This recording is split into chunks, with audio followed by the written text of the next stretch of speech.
This is Immigration Attorney Parviz Malakouti. In this video, we're talking about how to get an apostille of an FBI background check. So I'm going to show you how to do that in this video. So backing up for a quick second, why would you need to get an FBI background check? There's many reasons, but if you are an American and you're applying for a citizenship abroad, whether it be by investment or citizenship by descent, or possibly residency abroad, residency by investment, or otherwise, sometimes even a visa, you're likely going to have to get an FBI background check of yourself, okay, and submit it as part of your application. Not every country requires this. Some do. Obviously, it's very program specific. But in addition to the FBI background check, some countries, some programs require you to get an apostille of an FBI background check. An apostille is just a fancy word that we're not that familiar with here in the United States. That means a next level of authentication, okay?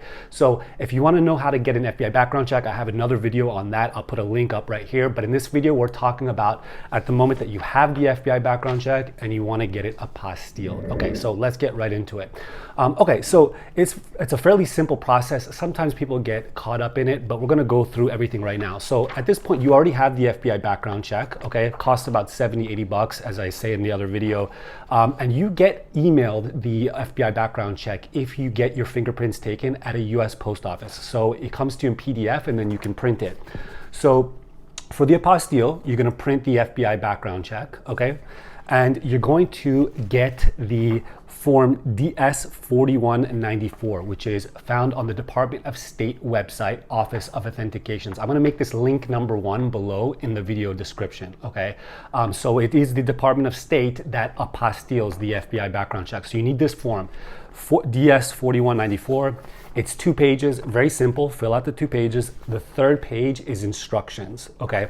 Now, very important thing to note, you actually have to pay $20, a check for $20, despite the fact that it says on the form that the fee is only $6. So the fee is $20. If you just put 6, you're probably going to get your apostille request bounced back. Okay.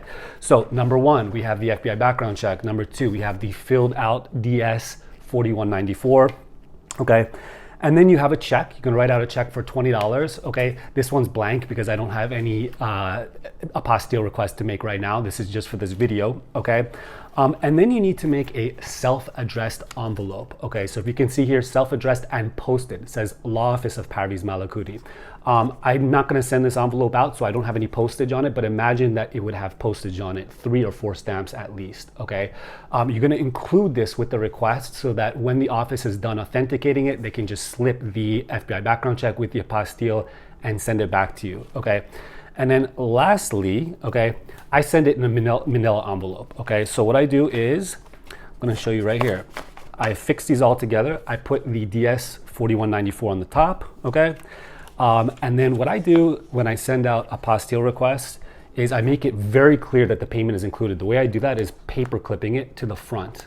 Uncle Sam wants his money, okay? They're not gonna act if you don't include the payment, and make it easy for whoever is in the Office of Authentications dealing with this. So I paper clip that to the front, okay?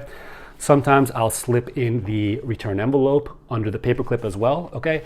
And then I'll put it into the manila envelope and then of course send it out. Now, what if you want a tracking number, okay, for the apostille coming back to you? That's fine. All you do is get an envelope, okay? Obviously it should probably be a little bit bigger, okay? With prepaid postage, okay, by UPS or whatever, and then include that. If that's the case, you'll probably need a bigger envelope, okay? Because you're gonna need an envelope that's gonna be able to include the envelope that's gonna have the return postage on it, okay? So that's it. You send in the apostille request to the Office of Authentications. I'm gonna put the address, the link to the address as link number 2 in the video description. So you send it to that address, okay? How long does it take? Depends. Reliably, you can expect it to take at least 3 weeks until it gets there, is processed, and then comes back. Sometimes it can take 4 weeks, 5 weeks, 6 weeks. I don't think I've had an apostille request that's taken more than 6 weeks, okay? But we're looking roughly at the 3 to 6 week range, okay? Now, one last thing.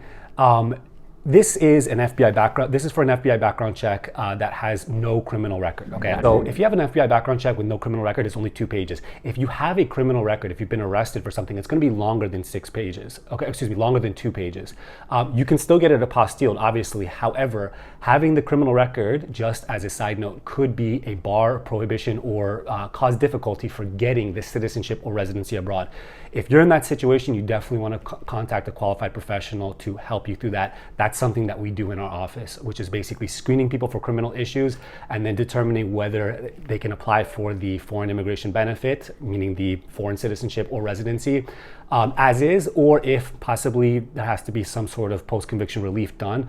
If that can be done, we do that for them, and then send them off to apply for residency or citizenship by investment or descent. So that's it for this video. If you'd like me to do a video talking about the different types of criminal issues that somebody could have, an American can have, applying for citizenship abroad and how to deal with that, let me know in the comment section below. If I get a couple people saying they want the video, I'll go ahead and make it. If you have any other questions, okay, about this process, put them in the comment section below, and that's it. Have a great one.